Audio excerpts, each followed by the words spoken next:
I want to talk to you today about not letting the ugly in others take away the life of the beauty in you. And this is so important because we know that we are all living in this interconnected, interdependent world. We all need each other. I know we don't want to admit that. I don't even like to admit that. I love my alone time. I love time with myself. But the truth is, we all need each other. All the studies have supported that. People who have social connections live longer. They're less likely to have depression. They have more joy. People who are socially connected are more successful. So obviously, hands down, we need each other. But we cannot let the ugly in others kill our beauty, because what's going to happen is sometimes, whether it's a good relationship or a bad relationship, people are going to be ugly. It's going to happen. Hopefully, they're not typically in an ugly stance. And that's another whole video in itself when I talk about how our insides we can see on the outside, but we don't realize it sometimes.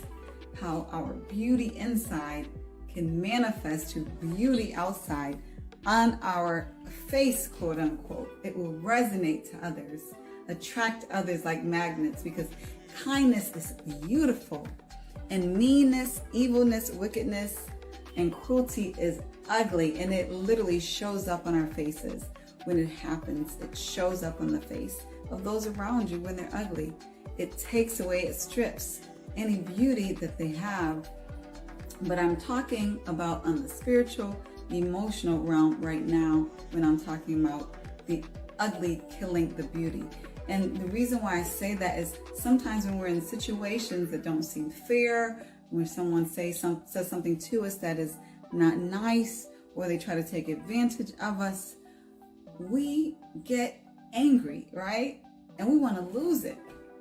And it's so tempting to go there because we feel justified. Well, this is the language that this person is speaking, whether through their words or through their actions.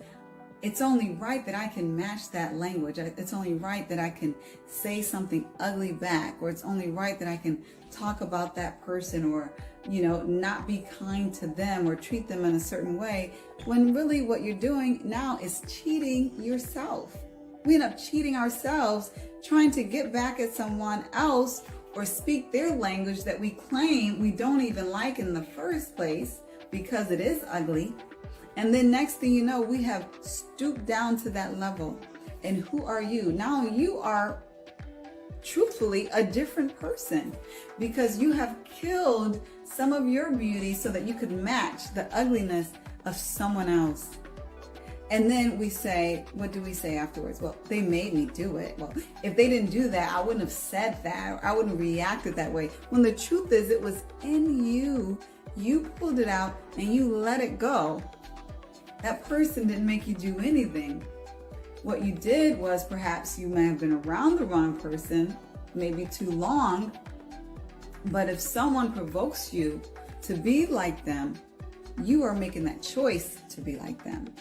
And so if you have that beauty inside of you, you don't want to let anyone rob you of that, anyone to kill it, anyone to provoke you, or anyone, more truthfully, to give you the excuse to extinguish it. You want your beauty to shine. And how do you do that? Well, you do that by expressing your kindness, by expressing your character, no matter what. No matter what. Because what I have seen time and time again, those times when I've been able to go high, as I believe Michelle Obama has said, when they go lower, we go high. Those times when I've been able to do that, oh my gosh. When you talk about peace, and then the other person is standing over there, showing themselves for who they are, and yet I'm still able to be who I am. You're still able to be who you are, and people see that and they respect it. And what they cannot say about you is that you acted in a way that was not appropriate. You acted in a way that was ugly. They still see your beauty shining. They still see your radiance. they still have that gravitation to you because you are exemplifying love no matter what. And you are winning. You are winning. Because sometimes we think when someone speaks to us in a certain way or treats us a certain way, we're losing. We're not losing because we're not fighting with this person. We're God's gifts. We're royalty. We're not dogs in a backyard where we gotta go tit for tat or scrap. That's not what you're made to do. That may be what other people choose to do, but that is not what God has made you to do. And so for us, we need to radiate our beauty, not only for ourselves, but for those who are watching us, not only for our sake, because it will benefit us, but also for the sake of God's children. He said he wants us to be the salt and the light of the earth. And what we know about salt is that it's pure. It's pure. You know, we use salt to cure things, to cure and to preserve things. We use salt to cleanse things. Salt is powerful. So that whole analogy exemplifies what God is really looking for us to do. It's for us to purify the situation, purify the environment, cleanse the environment, preserve the peace in the environment, and the light to be radiant and to shine above the darkness. Because where there is light, as Martin Luther King Jr. said, there is no darkness. So he's looking for us to preserve and purify the environment while bringing light of radiance that reflects him, because he's made us in his image, right? But if we're choosing not to radiate our beauty, but we're choosing to speak the language and get down on the level of the person who's being ugly, we're choosing to basically exemplify the enemy, not what God has given us. He's given us the power to be his salt. How powerful is that? God is saying, I trust you. I trust you to be the salt, that you have the power to be the salt, to preserve an environment. You have the power to preserve an environment. You have the power to cleanse an environment. And the light of the earth, you have the power to bring light in a dark situation. And that is truth. That is his truth. I'm not saying that. I'm not making that up. You know, so that says to me, no matter how angry somebody gets you, you always have that choice. You always have that choice to be radiating, to set an example that you are better. You are better because you are God's gift.